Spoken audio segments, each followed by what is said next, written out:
आजचा जो निकाल आहे याच्यावरनं मुंबईकरांचा ठाकरे ब्रँडवरचा जो विश्वास आहे तो कमी झाला असं वाटतंय का? म्हणजे हो तुम्ही कमेंट बॉक्समध्ये पण कळवा. हो वाटत असेल हो म्हणा, अजिबात नाही असं जरी वाटलं तरी तसंही सांगा किंवा सांगता येत नाही असं जरी म्हटलात तरी आपल्या कमेंट बॉक्समध्ये पण कमेंट जरूर करा, कारण तुमच्या कमेंट्स या फार महत्वाच्या आहेत. सर, हाच मुद्दा की ठाकरे ब्रँडवरचा विश्वास, म्हणजे मी पुन्हा एकदा म्हणतोय की मला हे आकडे ठाकरे ब्रँडवरचा विश्वास कमी झालाय असे वाटत नाहीये. निश्चितच. पण तुम्ही काय त्याचं हे सांगा? नाही, मी जे आधी म्हणालो, की हं, ठाकरे ब्रँड इंटॅक्ट राहिला बरोबर. याचं मुख्य कारण हां. शेवटी बघा, खूप मोठा महापूर आल्यानंतर एखादं झाड असतं ज्याची मुळं एकदम खोल गेलेली असतात हं, आणि त्या झाडाला मात्र त्या पुराने म्हणजे थोडंसं मुळावरची माती निघते वगैरे, बरोबर. परंतु ते झाड पडत नाही. हं, आज हं. ठाकरे ब्रँड किंवा ठाकरे बंधूंचं जे चित्र आहे ना, म्हणजे हो, एकूणच शिवसेनेचं, हो. मी त्याकडे तसं बघतोय, की बरोबर. भाजपने खूप मोठा पूर आणलेला होता, हो. परंतु त्यामध्ये या वटवृक्षाची जी खोल मुळं गेलेली हं, आहेत, प्रत्येक सैनिकाच्या जीवनामध्ये, शिवसैनिकाच्या माध्यमातून सर्वसामान्य मुंबईकराच्या जीवनामध्ये हं, शिवसेनेने एक आपलं स्वतंत्र जे स्थान मिळवलेलं आहे, स्थान हं. बनवलेलं आहे, त्या आधारावर अ, ही उद्धव सेना टिकून राहिलेली आपल्याला पाहायला मिळते. त्यामुळे जेव्हा संघटनात्मक अशी बांधणी असते, ही अशी मजबूत बांधणी अ, केवळ म्हणजे कोणालाही हेवा वाटावा अशी ही बांधणी आहे. हे यासाठी मी सांगतो, की उद्धव ठाकरे यांना वडिलांच्या पुण्याईने वडिलोपार्जित ही संपत्ती मिळालेली आहे.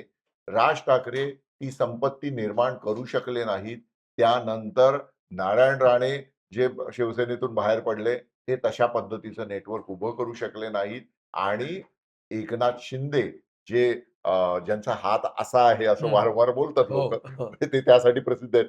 परंतु ते सुद्धा असं कार्यकर्त्यांचं, अशा संघटनांचं नेटवर्क जाळं. उभं करू शकलं नाही, जाळं उभं बरोबर आहे. करू शकलं नाही. त्यामुळे आता यातून यात सर्वच पक्षांनी म्हणजे सर्वच नेत्यांनी ही गोष्ट शिकून घेतली पाहिजे आणि मुख्य म्हणजे जसं मी आधी म्हणालो, की पुढच्या पिढीने आदित्य ठाकरे आणि अमित ठाकरे यांनी अधिक चांगल्या पद्धतीने या नेटवर्कची जोपासना केली पाहिजे, या जाळ्याची जोपासना केली पाहिजे, ज्याच्या आधारावर ते या निवडणुकीत तरले आहेत. निश्चित. सर, तुम्ही म्हणता तसं बरोबर आहे. पण आणि म्हणजे मी त्याला फक्त थोडंसं पुढे माझ्यातलं माझं मत मी तुम्हाला सांगतो, की ज्या आत्ताच्या या सभांमध्ये, या प्रचारांमध्ये आपण आदित्य ठाकरेंना बघितलं, अमित ठाकरेंना बघितलं. बरं. कुठेतरी हे 2 तरुण त्या पद्धतीने कमान साधण्याचा प्रयत्न करतायत. बरं. म्हणजे मला ना सगळ्यात महत्त्वाचं म्हणजे राज ठाकरेंचं सभेतलं भाषण खूप चांगलं झालं. हं. पण त्याही पेक्षा मला आवडलं जे प्रेझेंटेशन आदित्य ठाकरेंनी केलं. बरोबर. ते करत असताना त्यांच्यातला आत्मविश्वास, त्या प्रेझेंटेशनमध्ये मांडले गेलेले सगळे मुद्दे, म्हणजे तुम्ही जे म्हणताय सातत्याने, की आता या आतापर्यंत जे होतं एक कौटुंबिक वारसा सगळा, बरोबर. तो आतापर्यंत कामी आलाय. आलं. आता तुम्हाला मैदानात उतरावं लागेल आणि त्यासाठी हे दोघं जण सज्ज होतायत एकूण मला असं वाटतं. आणि मला कधी-कधी सर असंही वाटतं, म्हणजे माझं चुकत असेल, की आजचे ते जे काही निकाल आहेत, एक 27-28 वर्ष शिवसेनेनी महापालिकेवर सत्ता केलेली आहे. केली. मी असं म्हणतो, की जरी आता समजा ती सत्ता हातातनं गेली आहे 5 वर्षासाठी हं, आपण धरून चालूयात. बरोबर. कधी-कधी 2 पावलं मागे आलेलं चांगलं असतं, म्हणजे बरं. आत्मचिंतनाला वेळ मिळतो. म्हणजे हं. पुढे चांगली झेप घेता येते असं काही म्हणता येईल का? शिवसेना हा असा पक्ष आहे, की हं, जिथे चिंतन-बिंतन या गोष्टी जास्त चर्चेत असतात. बरं. कारण मला आठवतं, की 1995 नंतर हं, शिवसेना आणि भारतीय जनता पक्ष हे एकत्र होते आणि एकत्र त्यांचं काम सगळं सुरू झालेलं आहे. हं, झालेलं होतं. हं. तर त्यावेळेस भारतीय जनता पक्षाच्या आमदारांच्या आणि नेत्यांच्या चिंतन बैठका व्हायच्या. हो. याची यथेच्छ खिल्ली हं, बाळासाहेब ठाकरे त्यावेळेस उडवताना दिसायचे. हं, कारण त्यांच्याकडे या गोष्टीला महत्त्व नाहीये. बरोबर. त्याचा थेट काम करण्यावर भर असलेला हा रांगड्या कार्यकर्त्यांचा पक्ष आहे. हो. आणि बघा म्हणजे जे ज्यांनी शिवसेना जवळून बघितलेली आहे. मी तसा खूप सुदैवी आहे. मी आजच सकाळी हो. सुहास Facebookवर माझे एक ज्येष्ठ सहकारी आहेत, त्यांना धन्यवाद दिले. हं. त्यांनी या माझ्या सर्व्हेवर त्यांची प्रतिक्रिया दिली होती क्या आणि बात है! त्यांनी माझं हां. अभिनंदन केलं होतं. विलास मुकादम सर त्यांचं बरं, नाव. बरं. तर विलास मुकादम सरांनी जेव्हा ते लिहिलं त्यावर मी त्यांना मुद्दाम लिहिलं, की 1994 मध्ये आम्ही म्हाडाच्या कार्यालयात काहीतरी बातमी मिळवण्यासाठी गेलेलो होतो. बर आणि तिथे गेल्यानंतर मला विलास मुकादम म्हणाले, की "महेश, हं. आपण बाळासाहेबांना भेटायला जाऊया का?" हां. तर मी म्हटलं, "बाळासाहेब भेटतील आपल्याला?" तर "का नाही हां. भेटणार? ओके. मी मार्मिकमध्ये त्यांच्याबरोबर काम केलेलं आहे. हां. तर ते भेटणार आपल्याला. बरोबर. चल आपण जाऊया." हं, आणि हं. आम्ही काहीही हातामध्ये नसताना म्हणजे अपॉइंटमेंट नाही, काही नाही, काही नाही. आम्ही मातोश्रीला गेलो हं. आणि तिथे गेल्यानंतर त्यांनी तिथे जे कोणी सिक्युरिटी बघणारे होते, त्यांना असं सांगितलं, की बाळासाहेबांना फक्त सांगा विलास मुकादम आलाय. बर आणि आम्हाला दुसऱ्या मिनिटाला हां. आतमध्ये बोलावलेलं होतं. ओके. आणि आय स्टिल रिमेंबर तो तो दिवस, तो क्षण मला हां. अजून आठवतो, की बाळासाहेबांनी मला विचारलं, की "तुझं आडनाव म्हात्रे म्हणजे तू त्या आर्किटेक्ट म्हात्रेंचा कोणी नातेवाईक आहेस का?" हां. मी म्हणालो, "नाही सर, मी वाडा म्हणून गाव आहे हे जव्हार मोखाडा त्या भागातला तिकडचा आहे. राइट. माझं मुंबईत कोणी नातेवाईक नाही."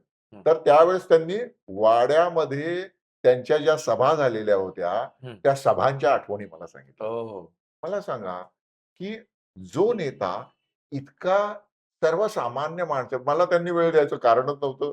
आमच्याशी इतकं मोकळेपणाने बोलण्याचं कारण नव्हतं. त्यांनी विलास मुकादमांशी सगळं चर्चा केली. हं. "कसं आहेस रे? तुझं कसं घरातली लोकं कसे आहेत?" हे सगळं विचारून घेतलं. विचारपूस केली. आम्हाला चहा पाजला आणि मग आम्हाला बाहेर जाऊ दिलं. बरोबर आहे. तर हे जे आहे ना, हे जे म्हणजे मी इथे आवर्जून सांगू इच्छितो, की नवीन पत्रकारांना किंवा नवीन राजकीय लोकांना माहिती नसेल, की जेव्हा मातोश्रीवर महिला यायच्या हं. वेगवेगळ्या ठिकाणावरून, हं. वेगवेगळ्या क्षेत्रातल्या, त्यांना हळदी-कुंकू लावण्याची परंपरा हो. माँसाहेब मीनाताई ठाकरे यांनी सुरू सुरू केलेली केली होती. होती.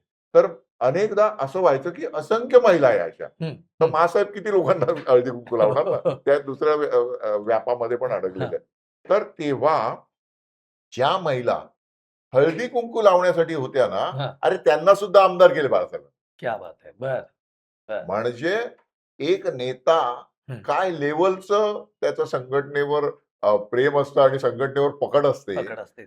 आणि आज बरीच मंडळी काही लोकं निश शिवसेनेचं पत्रकारितेतलं स्थान किंवा बाळासाहेबांचं पत्रकारितेतलं स्थान किंवा योगदान याबद्दल बोलत असतात.